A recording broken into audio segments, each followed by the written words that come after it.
Hey, everybody, it's Scott Steehn with winnersandwhiners.com. Back again to take a look at the MLB today. This should be a little bit of fun because, like all sports that are on the slate for this year, we don't know if they're actually going to get played or not. But somebody that won't get played ever is my co host and partner in crime. He is the one, the only Scott Reichel, coming directly from Long Island, New York, up there at kind of the epicenter of the COVID-19. What do we call it? The COVID-19 incident, disaster, pandemic, or whatever your choice is. He's right in the middle of it up there in New York City and right outside in Long Island. Scott, how's everything going up there for you today? You staying safe?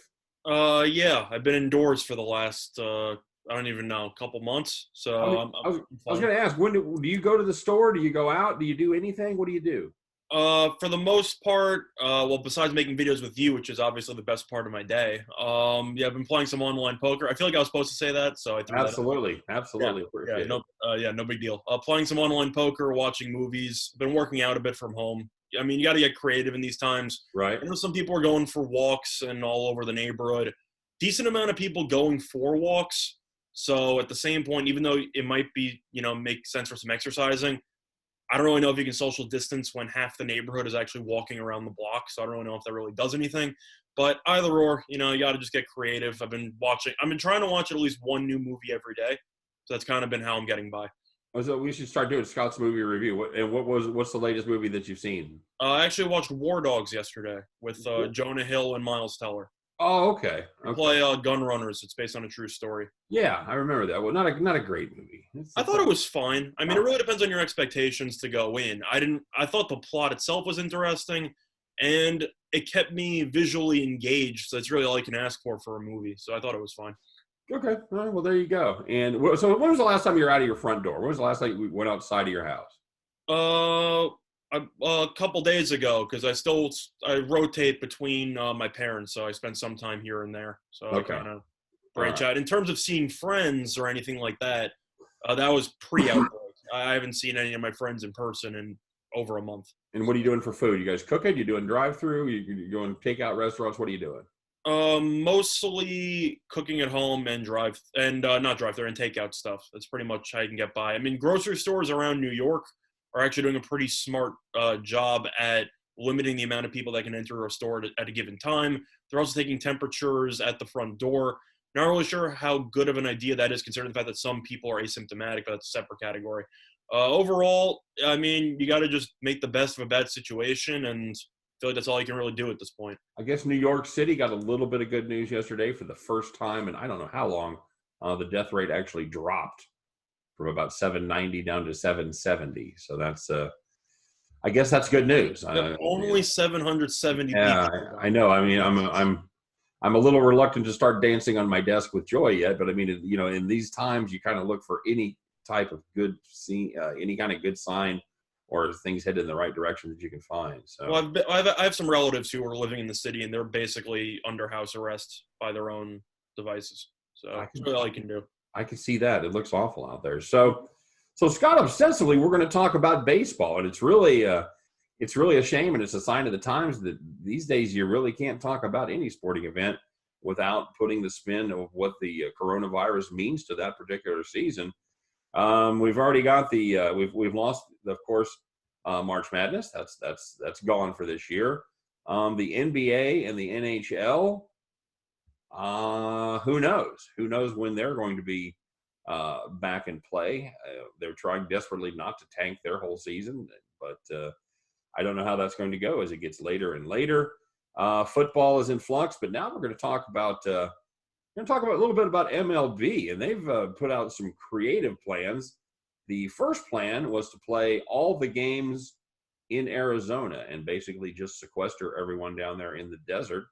And if anybody's ever been in Arizona in July, you know that it's not a pleasant place to be. It's not a pleasant place to be at all. So now the latest plan, I don't know, I think, Scott, I think you were telling me about this when they've come up with a plan to split the league basically among where they go to spring training into a grapefruit league and a cactus league, and then further make 3 divisions out of each of those teams.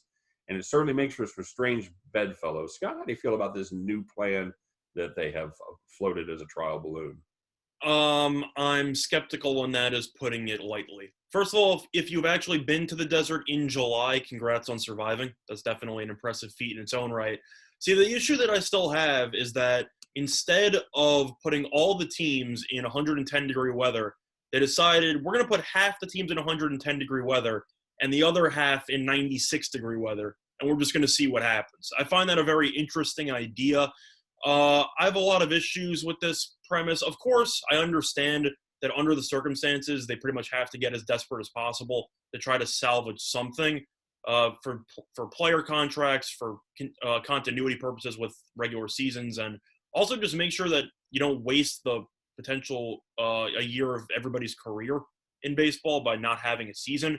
But at the same point, I mean, this just seems like a joke to me. I'm trying to put that as, I don't know, politely as possible, but I really can't. I understand they're trying to keep this spring training idea with the divisions. I don't really understand why you can't just keep the same divisions and then just keep one side in Arizona and one side in Florida. I understand that you might say, well, the facilities are in these locations and it might matter. There are no fans there anyway, so who cares what facility they're even playing in? It doesn't matter.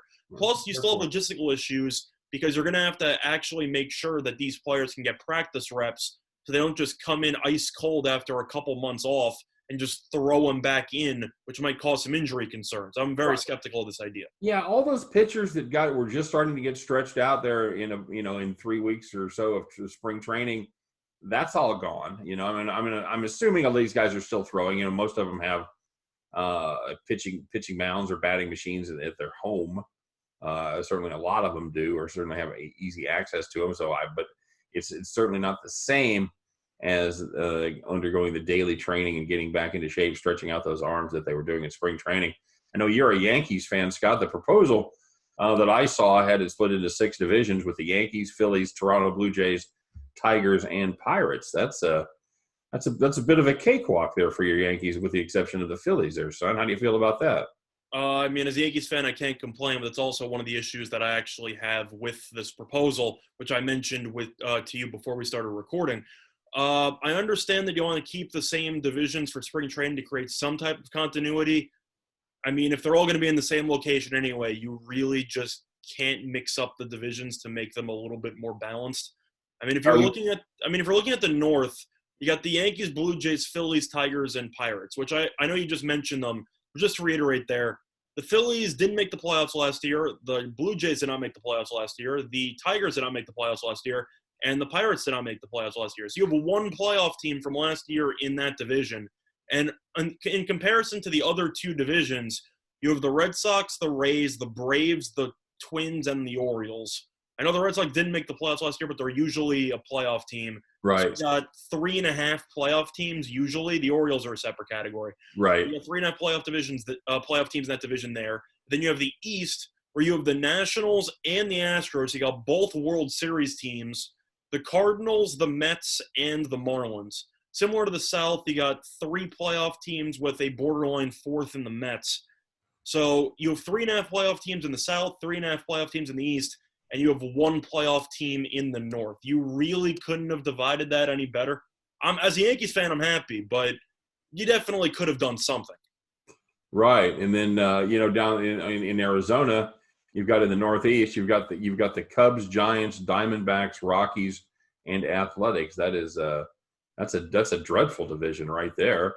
You got most of the NL West, along with the Cubs and the A's. The Cubs and the A's obviously would be probably the class of that. Although the Diamondbacks are okay because they got Bumgarner, but yeah, for the most part, I mean, the Rockies and Giants are going to be terrible. And the Rockies hung in there a little bit last year, but of course, a lot of their advantage is playing at Coors Field, and that would be gone. And then in the West, you've got the Dodgers, which would be the class, and then you've got the White Sox, Reds, Indians, and Angels. Again, 4 non-playoff teams, although a couple of those teams on the come, but maybe expecting some little better things out of the White Sox and Reds this season. And then with my Kansas City Royals, we would be up there in the Northwest with the Brewers, Padres, Mariners, Rangers, and the Royals. So Very interesting. We'll have to keep an eye on this. I don't know that any of these plans are going to fly. I don't know why they just don't move it to somewhere where the virus has already peaked and is basically flattened out. Oh, you mean China? Perhaps. Well, I was actually thinking, perhaps South Korea, some regions of Canada. Canada hasn't been slapped nearly as hard as the U.S. has. I just don't. I got a better idea. Why don't they just create 2 baseball fields on Fight Island and just have them play their games there? I mean, I think that would make a lot of sense. See what happens. But no, I'm just being facetious. I mean, how often can they fight? Seriously. That's a great question. I don't know. I mean, I know Dana White said that it should take a month for the infrastructure, but I mean, making a baseball diamond seemed pretty easy in the movie Field of Dreams, so maybe they can pull it off. I don't know. If you build it, they will come. Yeah, so not the fans, but the players will come. So keep that in mind. But all right, well, let's take a look after starting on this cheerful note. And it's guys, we are doing our best to handicap and to talk about these seasons. We did the NFL the last couple of weeks. We're doing our best to talk about these seasons as if they're going to go on unabated, as if everything is going to happen. And it's really just I feel like we're kind of just doing our part to try to hold on and let people hold on to a little thread of normalcy and, just something, some sort of a touchstone of things being the way they used to be. But in all honesty, Scott, I don't think anything's going to be the way it used to be. I really don't. I think there's going to be some sea changes here. And I think sports is going to be one of those areas where things are going to be very, very different. I think the landscape's going to be very, very different, at least until we get a vaccine going. So we'll have to see what happens with that. So with that being said, let's take a look at a couple of the favorites here. Scott, I know you're a Yankees fan. Yankees are plus 150 to win the American League East. Can anyone give them a run for their money up there?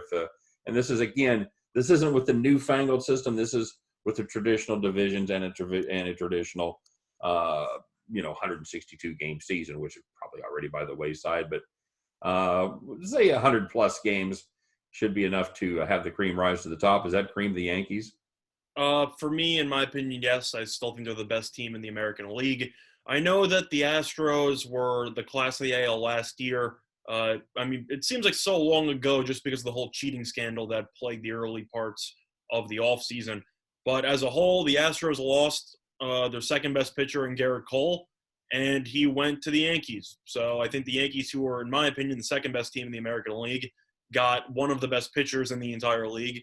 And the issue you had with the Yankees was the injuries that happened in the early part of spring training. Right. To Steehn and to Gary Sanchez and to some other people. But now that the season's been delayed, they're all healthy again. So I think the Yankees are by far the best team in the American League. Now, of course, I'm not trying to sound like a homer, but I feel like you kind of have to agree on paper. I don't really think there's many teams that are close.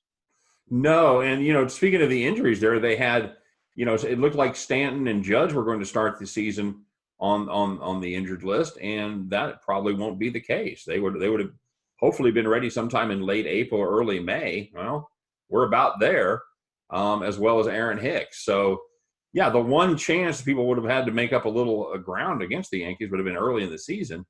And due to the coronavirus, that seems to be only the Yankees could come out well after the virus. Actually, have used that to their advantage. So I don't.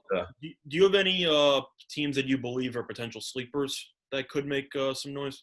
Well, I do, as a matter of fact, Scott. Funny you should bring that up. Smooth segue. You see what I did there? I'm not necessarily a big Astros fan. I think they probably come out of that division, and of course, once you get to the playoffs, anything can happen. But I was looking at some interesting numbers last night, and the Astros core there with Altuve, Correa, Bregman, and Springer. I don't want to. Their numbers seem to be a lot better in the years where they were cheating. Now, I don't know if that's just a coincidence or not, but I think there could be something to it. And since we're not going to be banging on trash cans this year, and they're going to be dodging pitches as people, I think, take a little retribution. I'm not sure that I love the Astros. I don't like the fact that they traded Garrett Cole.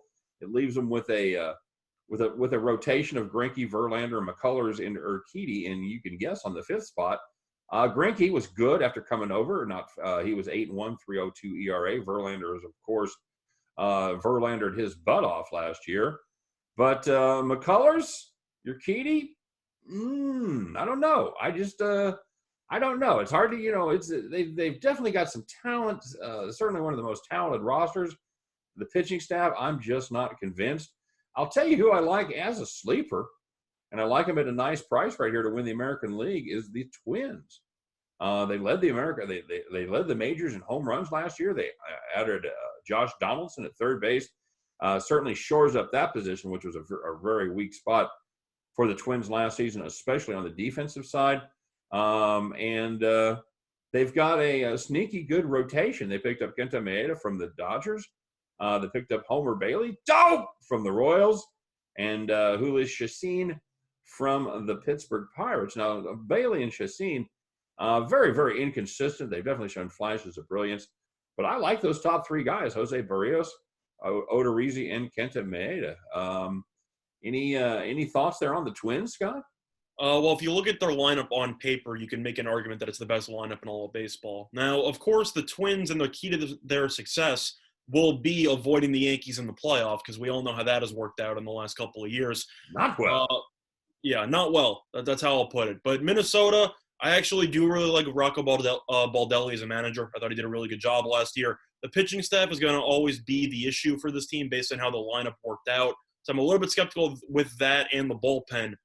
But this team can easily score 10 runs in any game. So I think if you're going to be a potential sleeper in a respective, whether it's a conference, a league, a division, anything like that, you need to excel in one area minimum. And this Twins team, which set the MLB record for most home runs in a single season last year, somehow got better on offense with Donaldson now. Right. So I feel like you might be onto something there. So I actually like that pick. If you want a long-term sleeper, which I'm looking at, first of all, there are a couple of teams that you should eliminate right off the bat. No offense to you, but your Royals are probably one of them. Easy. Yeah. I'm just saying, no offense, but you got your ring out of it. It's all good. But yeah, for me, I think that one sleeper, if you want to look at a pretty good price, a 4-digit price, would be the Oakland A's at plus 1,200 there.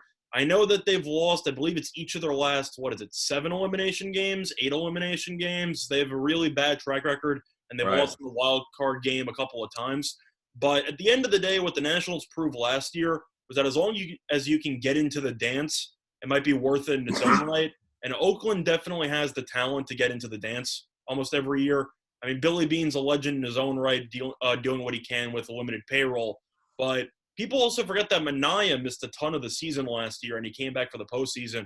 They get him back, the rotation will be a little bit more solid. I still like the lineup. Chapman's still one of the best fielding third baseman of all time.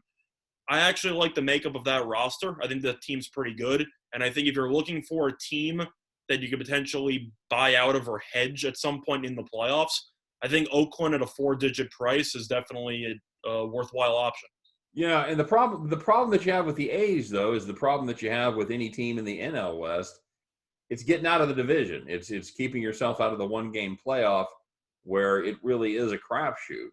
So yeah, I don't mind the A's on paper. I'd like them a lot better if they played in the American League Central. I'll just say that. Well, I agree, but I'm saying that wouldn't you agree, though, that some things are just out of your control over an 100-plus game season with injuries, etc. So as long as you believe you have a decent shot at actually making it into the Fall Classic, then that's really all you can ask for at some point. I mean, even if you get a huge favorite like the Yankees, people are betting on them because they believe that this team is the best team and everything like that. But you've already seen what injuries can do to a team in spring training.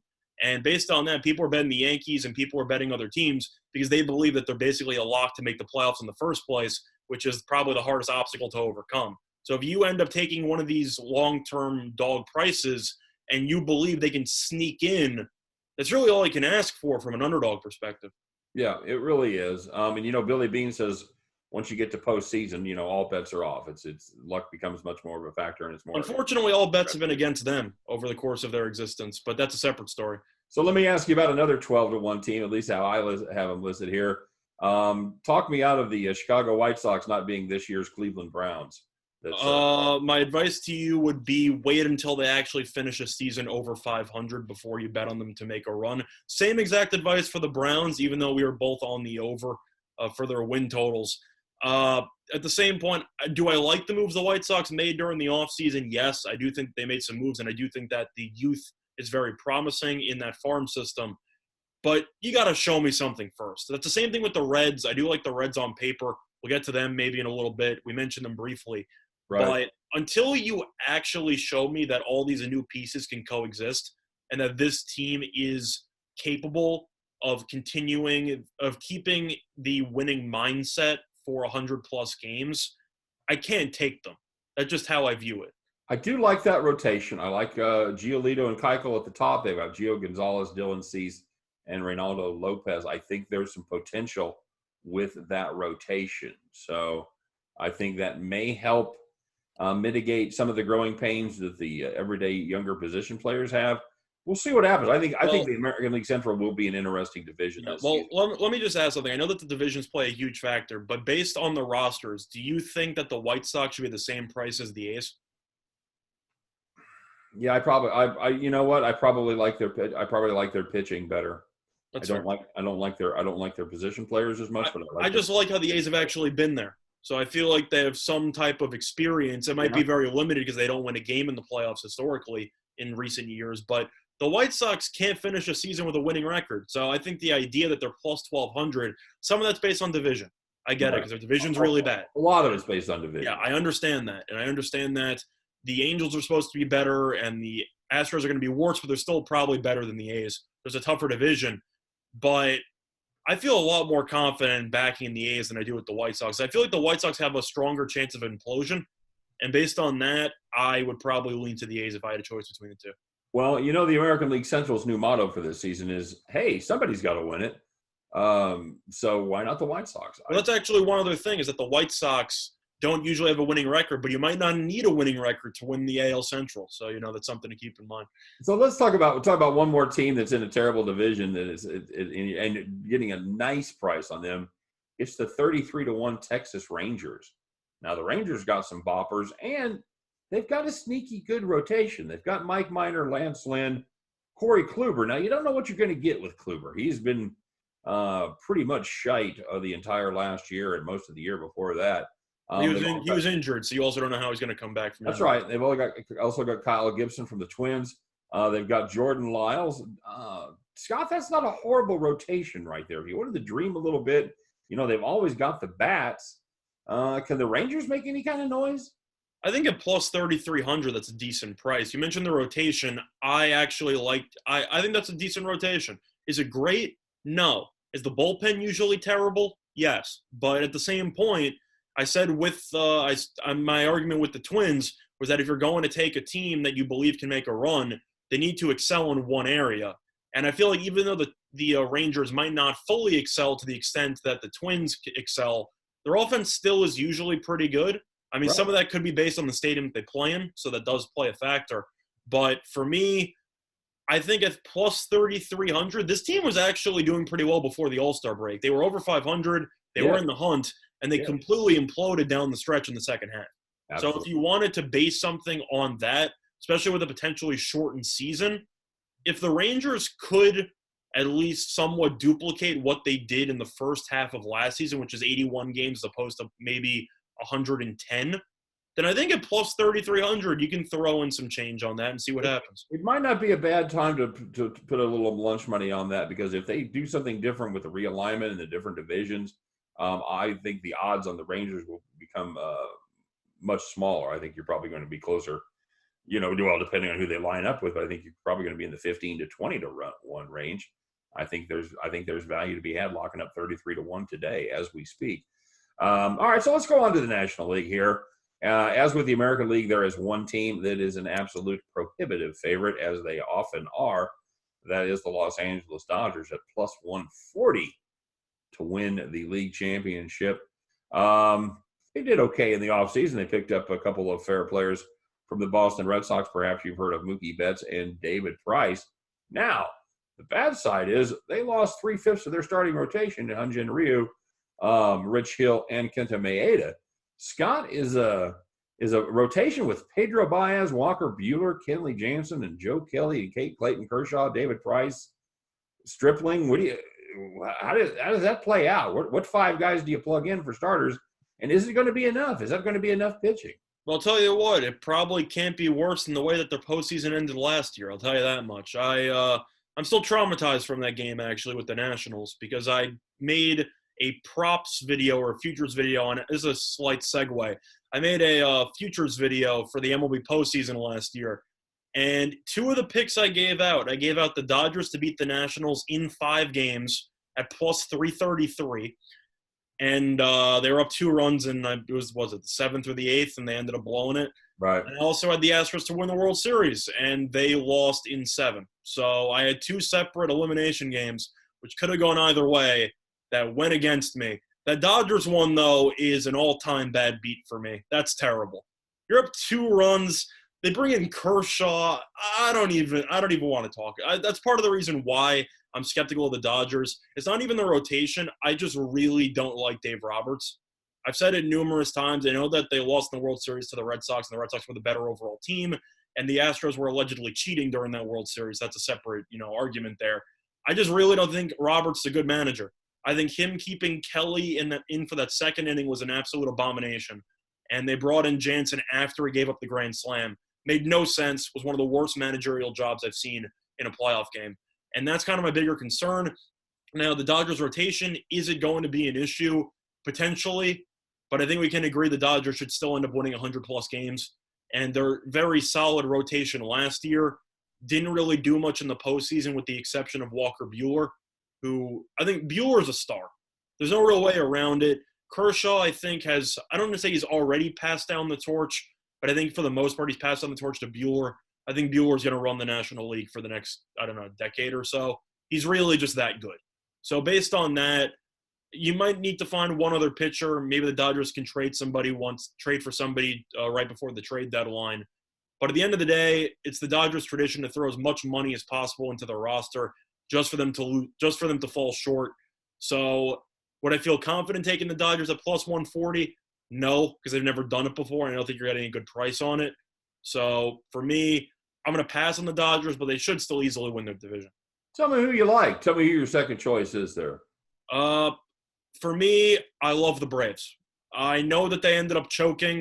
That was actually one of the things that I won in the futures video. I said the Cardinals would beat the Braves in the first round of the playoffs, and they scored, 9 runs in the first inning? Yeah. I had the over in that game, so I was pretty happy. Was it 9 runs, 11 runs? It got ugly. I'll tell you that. It was a rocking chair game for overbettors. But overall, the Braves, I know they lost Donaldson. I really just love the roster. This team is so good, and I think at the price you're getting at roughly 8-1, I don't know how they're the same price as the Nationals. I know that the Nationals just won the World Series, but the Braves have won the division, and they're clearly the class of the NL East. Plus, the Nationals lost Rendon, so their main competitor got worse. The Braves as a whole, I still think are the best team in the division, and if you can avoid the wildcard game at all costs, you still have Acuna, you still have Freeman, you still have a pretty solid rotation, which is pretty underrated, especially if Fulton-Avitz can regain form, which he ended up doing at the end of last season. I really love this team, and I think at 8-1, I think that's a pretty good price. Yeah, we rode Mike Soroka very hard last year. He was a great value for the entire year, and probably established himself as, along with Walker Buehler, as one of the great up-and-coming young stars down there. I really like what he brings to the table, and that is a good rotation. They've got Soroka, Fulton-Avitz, Max Fried, Sean Newcomb. At the top 4, they brought in King Felix from Seattle to compete for that 5th spot. Kyle Wright and Bryce. They also got Cole Hamels, who they brought in. That's right. They did bring Cole Hamels as well. So yeah, they've got a lot of arms down there at the launching pad in Hotlanta. That's one of my picks as well. It is hard to play against the Nationals. and that starting rotation that they trot out every day with Scherzer, Strasburg, Corbin, and Anibal Sanchez.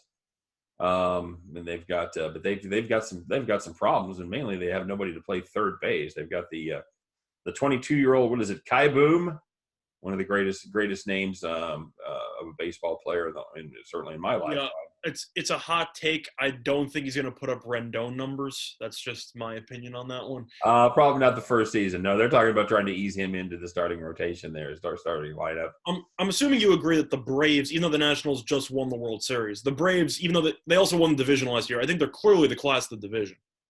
It's really hard to argue against that. I think they have the superior position players when you go. Even the bullpen got better. They got Will Smith from the Giants, who was a very solid reliever. They got Darren O'Day. I mean, they really did a good job. I think Felix Hernandez is pretty much washed, but you can have him and Hamels to try to be a Game 4 starter of a playoff series. I don't think you can really go wrong with that. Agreed. The other team I like there, and it's kind of up in your neck of the woods, I like is a decent price. And it feels like Charlie Brown trying to kick the football, but I don't hate the Mets. Again, I'm always looking at rotations, and this one, my friend, is pretty darn strong with DeGrom, Syndergaard, Marcus Stroman, and Rick Porcello. Brief thing: does it change your mind that Syndergaard's out for the year? Oh, yeah, that's right. Sorry, I did not have that updated. I forgot. Oh no, because all mainstream news with injuries kind of went the wayside with the virus and everything. But yes, Syndergaard's out for the year. Yeah, it does. That's it makes me a little less excited about the New York Mets, especially at 10-1. I'm surprised that price hasn't gone up a little bit more with Syndergaard being out. They've got some problems as far as the offensive side, which is always the case. Usually with teams, it's going to be one side or the other where you've got some weaknesses. With teams like my Royals, we spread it around. We've got weaknesses on both ends, the pitching and the hitting. Who do you like as a long shot? You like just for value alone, I have a question here. Does it make any sense that the Cubs are plus 225 to win the division, the Brewers are plus 350 to win the division, and that they're both plus 1,400 to win the National League? Yeah, I don't. Doesn't that make any sense? I saw the same thing. I thought that was kind of interesting. They were both. I guess it's all about whether they can get past the Dodgers. Everybody's handicapping these prices as if they will have a long shot getting past the Los Angeles Dodgers. I mean, if you're basing it on the new divisions, I think the Brewers make sense because that division, as we covered before, that's why we think the Rangers have some value. That new division's a joke.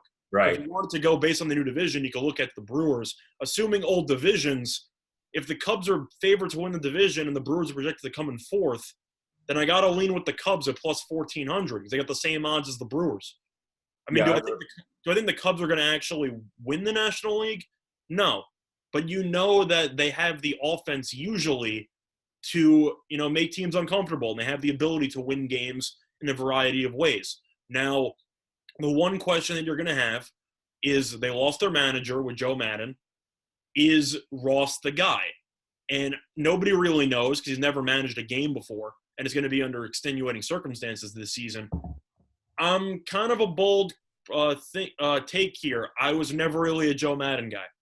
I know that he won a World Series. I know he's going to be a future Hall of Fame manager. I get it. But if you watch what he does, I feel like he tries to be the smartest guy in the room all the time, and 90% of the time you're scratching your head, not really sure what he's doing. I know that it worked out with that World Series title. Leaving Chapman in for that long was ridiculous. And you also, one of the worst decisions I've ever seen was that he told Javi Baez to suicide squeeze bunt with 2 strikes in the middle of the series. And I still remember that. That's one of those moves that makes you – that's a true story. You can look that up. I believe it was game 3 or 4. He told Javi Baez, think about that, who's the best player on the team, right? Suicide squeeze bunt with 2 strikes in a World Series game. Oh, it certainly caught him napping. I guess. Yeah, something like that. I don't know. But Madden, is he a good manager? Yes. Is he as good as some people claim he is? No. I think Ross will do pretty well. The issue, though, is the Cubs did absolutely nothing during the offseason besides lose a ton of pieces. So that's also a concern. But based on the lineup alone, I think that they definitely should be a worse price than the Brewers. So I think plus 1,400 makes sense. I like a dark horse in that division, and another team that's plus 1,400 to win the league. I like the Reds. I like the Reds rotation. Again, to me, it's all starts with the pitching, and I like that rotation. Luis Castillo, Sonny Gray, Trevor Bauer, DeSclafani, and Wade Miley. There's not a terrible pitcher in that bunch. That is a solid top five, 1 through 5. Their lineup also. Yeah. They made some moves to reinforce the lineup as well. On paper, they're definitely one of the best teams in the division. That's kind of similar to what you said about the White Sox, though. They haven't really done it before. They haven't had a winning record since 2013. So that is something to keep in mind. But at the same point, with a shortened season, most likely, and a bunch of random environments and, not really sure what's going to go on, it might be worth taking the teams that haven't proven anything in the past because this is a unique circumstance for everybody. Could be a very weird year indeed. Does anybody below that get you excited? Is anybody worth a shot there, Scott? You like? And it's interesting they have everybody in the West at extremely long odds. They've got the Diamondbacks at 25-1, and then the Rockies and Giants both at 50-1. The Rockies hung around a little bit last season. Any shot there? Is that any worth even throwing any lunch money at? Well, the Rockies hung around for about a month or two, and then they ended up going on a massive losing streak. They finished with one of the worst 5 records in the league. But I think the main reason why the prices are so high on the NL West because they're pretty much guaranteed to play in the wild card game. Right, that's what I'm saying. Yeah, So they can't get past the Dodgers, right? Yeah, I mean, for me, if I was going to lean to any team in that division, it would be the Diamondbacks 25-1, especially after they signed Bumgarner to help out the rotation. Right. The lineup we already know is very good, especially with the emergence of Marte as a superstar in the infield. They have a lot of talent, and I think that if you are going to go to a winner-take-all game for a wild card spot, there's probably not many pitchers you'd want above Bumgarner. So that is definitely something that is worth keeping in mind there. Do I think that they're going to win the NL? No. But if we're talking about just getting into the dance, I think the Diamondbacks overall, especially after finishing on the outskirts of a playoff spot last year, they had a late surge in September that fell a little bit short. I still think that at 25-1, that's a good price. I think they probably should be in the realm of 19 or 20-1. So for that reason, I would probably take the Diamondbacks at 25-1 first. The other favorite in that division, the second favorite in that division is the Padres, and this is a team that's kind of been building for the future. Is the future? Is it here for the Padres yet, Scott? I think that's kind of similar with the Reds and with the. I don't want to sound like a broken record, but none of these teams have proven anything to me. So they're all of a sudden, I feel like at some point, kind of like the Browns, you just go, this is the year, this is the year, this is the year. And although that works out occasionally with the Capitals in hockey, the Blues in hockey, or even the Nationals in baseball, where every now and then you see a team that was supposed to get over the hump 4 years ago finally gets over the hump. I like the Padres on paper. I don't really like the managing core there. I don't really think the front office and the managers are really that good. I think they're okay at best. They seem to throw money at a bunch of players, and it never really works.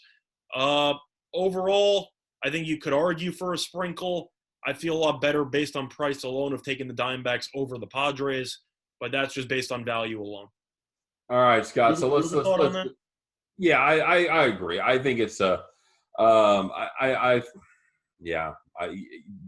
a lot of value in what you're saying. That they have to have been there before, at least shown some sort of sniff to getting into the playoffs. Even if you're a wild card team, I think you've got a little more credibility and a little more certainly confidence. Well, I'm just saying, if you have a one-game wild card, who would you prefer? Padres number 1 starter, whoever they're going to use, or Madison Bumgarner?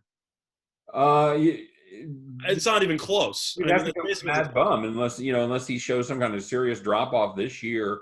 And he isn't the pitcher he was 3 or 4 years ago, but he's certainly a fine competitor. He's a veteran. He knows how to win.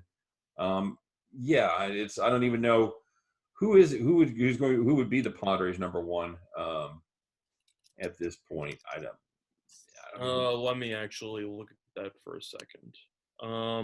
It could be Lucchesio. It's going to be Chris Paddock. I mean, that would Oh, be the name. okay, that's right. Oh, yeah, they've got Joey Lucchesi as well. Okay, yeah. Yeah.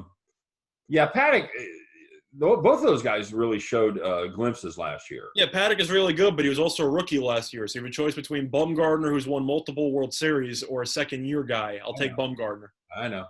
All right, so let's rubber hits the road time, sir. Give me two favorites in each league and a long shot. Somebody 10-1 or bigger. Give me your top three. Okay, well, in terms of the American League, even though I'm a Yankees fan, there is no value at all in plus 150 to make it to the World Series. That's ridiculous. I mean, that to me is an insane number there. If I had to lean anywhere, I'd probably take the Twins at 8-1 just for value. I think the Yankees will make the World Series, but there's no way for a full season I'm laying plus 150 on them to make the playoffs, win the division basically, because you don't want them to play in a one-game wild card. So you're not going to put plus 150 on them to win the division, make it all the way through multiple rounds, and then that's just not worth it. I'll take the Twins at plus 800, and they're a joke of a division. And for the long shot, I mentioned the A's realistically. I really don't like that Rangers plus 3,300 that you brought up there. I think for some slight change, I think that is worth a little bit of something. So I'll lean to the Rangers there. I don't think they're actually going to do it, but, why not? And for the National League, I like the Braves at 8-1 as well. And my long shot there would be I'll take the Cubs at 14-1. You never know. And I do think that even though the Cardinals won the division last year, I just don't I think the Cardinals kind of got a little bit fluky after they went on just that massive run post All-Star break. Right. And the Cubs completely imploded because Baez got injured. I'll take the Cubs, I guess, at 14-1. So those are my thoughts on that one. All right. Well, I like you are going to have to eschew the Yankees. I can't make a 3-2 bet on winning the league. There's just absolutely no value in that. So I will go with the Houston Astros, a team that's going to have a chip on their shoulder out to prove that it wasn't just the cheating. I like the Astros at 4-1. I do like the Twins. You and I agree on that. I do like the Twins at 8-1. I think those are a couple of decent picks. As far as my long shot pick goes, you know what? I'm going to take a spin on those Rangers. I'm going to take a spin at 33-1. I just think that's such a nice price that I can't resist. You know what? Give me a dime on the Rangers just for grins. Let's just see what happens there. As far as the National League goes, once again, if you didn't like it at plus 150, I like the Dodgers even less at plus 140 as they've shown an ability to choke in big postseason games lately. So I will go with you, Scott. I like that. I like the moves the Braves have made. I think that is a solid rotation, a good bullpen. I like the Braves at 8-1. And I also, I really like the Cincinnati Reds at 14-1. I think that's a wide open division.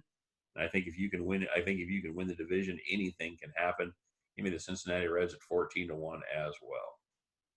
Yep. I mean, that sounds about right. So once again, you don't really know what circumstances would happen, but I do agree with the Reds, though. I think there is some value there. I just picked the Cubs just based on track record. But I do think on paper, I do think the Reds are a better team than the Cubs on paper. I'm not afraid to admit that. Yeah, I'd have to agree with that. We're gonna take a look a lot more in depth at the divisions next week as we go through and break them down division by division. Scott, do you want to go traditional divisions, or do you want to have a little fun and go COVID-19 divisions? Honestly, we're covering the same teams either way, so that's completely up to you. Okay.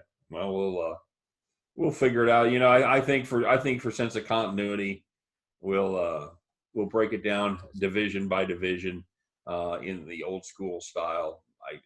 And having said that, I think there's very little chance that that's actually what the season looks like. But we'll see what happens. Strange times ahead, my friend. Just one point, by the way. I know that I talked a lot about my thoughts on the new revised division plan. I didn't really hear your thoughts. What do you think of that? Well, I have more of a problem with where they're playing. I just don't see playing outside games in the middle of Florida, in the middle of Arizona in July and August. Apparently the surface of the sun was booked up and they were unable to get there to build a stadium. I just don't know. I mean, obviously people aren't going to come because they're not going to have fans. I don't know. This is just such a weird thing. I don't know whether they look at other alternative locations like we talked about earlier in different countries. Of course, then you don't have all those stadiums in one place. You've got travel involved. It's a mess. And you know what, Scott? I'm going to be honest with you. I think that I think there is a good chance. I think there's a 50-50 chance. Now, this is going to be a hot take. I think there's a 50-50 chance that the next sport we see being played is Major League Baseball in 2021. How about that? Okay. I hope I'm wrong. Boy, do I hope I'm wrong for so many reasons, not the least of which are my personal enrichment, because obviously when sports stop, all the peripheral businesses around sports pretty well stop as well. So I hope I'm wrong. I hope everything happens. I hope we see the end of the NBA season. I hope we see NHL playoffs. I hope they have some sort of baseball season and football season begins relatively unscathed. I just don't know. And I did see a survey yesterday, Scott, that said 72% of the people would not consider going to a major sporting event until there is a vaccine. How do you feel about that? Would you fill a stadium? Well, first of all, to answer the actual poll, I'm not surprised that's what most people said. I mean, we're living in a world where people are rightfully concerned about their health, and they know that staying indoors is the best way of ensuring the safety of themselves and the safety of others. Having said that, I am a huge sports fan, and honestly, I would probably consider going. It might sound really dumb. It really depends on ticket prices, if I'm being completely honest with you. If you can get me a courtside seat for about, I don't know, $40, I'm probably going. That was my first question. Where are the tickets at? Yeah, I mean, that's what I'm saying. If you have the opportunity to get these hundreds of dollars of seats and you can get them for $20, then I would probably swallow my pride a little bit and maybe go to one game, but I wouldn't come within 10 feet of anybody, and I'd probably wear a hazmat suit. So, Here's the wild card in all this, so to speak. I think what we're ultimately going to do, I think there is going to be some sort of identification system on people that are immune to COVID or have had COVID. I think they're going to figure out something with the antibodies test, and I think there's going to be a new class system in America. I think there's going to be the people that are susceptible, and I think there's going to be the people that are non-susceptible. And I think they may be able to play some sports and have people that are non-susceptible show up to those events. Now, this is certainly that sounds like smoking. That sounds like the smoking, no smoking sections of an airplane. It's basically what yeah, in a way. But if you've got people that have already been exposed to the virus, already had it, or have shown an immunity to it with the antibodies, I would be confident that they could put those people in a stadium. I think it's certainly a slippery slope as far as liberal libertarians go and constitutionality, and there's a myriad of questions. But I think these are extraordinary times, and we're going to have to come up with some extraordinary solutions to see things return to even a semblance of normal in our lifetime. Yep, well put. I don't really have much to add. So on that cheery note, we'll remind everybody that we're going to be doing Major League Baseball. We're going to take tomorrow off. It is Easter Sunday. Please, people, celebrate Easter Sunday properly. Try not to go to a mega church gatherings, putting yourself at risk with 2,000 more people. I know some of the states, they have left that as an option. But please, we like having you around. We like it when we're not getting a ton of views for these videos, Scott, so we can't lose anybody. We've got to have everybody out there stay healthy. And, of course, tell your friends, we're going to be perhaps talking a little bit more. It's hard to ignore the elephant in the room, so perhaps you and I will be spending a little bit more time with some of our guests talking about the COVID-19 and the ramifications, not just in the sporting world, but in the actual world as well. But as it stands right now, you and I will be talking about Major League Baseball next week, division by division. It will segue right into the NFL in preparation for the draft. How's that sound to you, buddy? Yep, sounds good to me. For those of you who don't know, you can also look for eggs indoors. That's Keep right. that in mind for the We weekend. are we are doing that with my granddaughter. We are having an indoor Easter egg hunt, so that should be. We all have to make sacrifices. You know what I'm saying? Mm-hmm. So we'll do what Yep. we can. All right, everybody. I am Scott Steehn. He is Scott Reichel. Once again, thanks for joining us here today. We appreciate each and every one of you. Please, everybody, stay safe, stay well, stay home. All right, let's get through this. Let's get it over with. Let's get it done. Let's get back to some sports. I'm ready. I know you guys are ready as well. But until Monday, you guys have a great rest of your weekend. We appreciate you stopping by, and we will see you next time. Take care.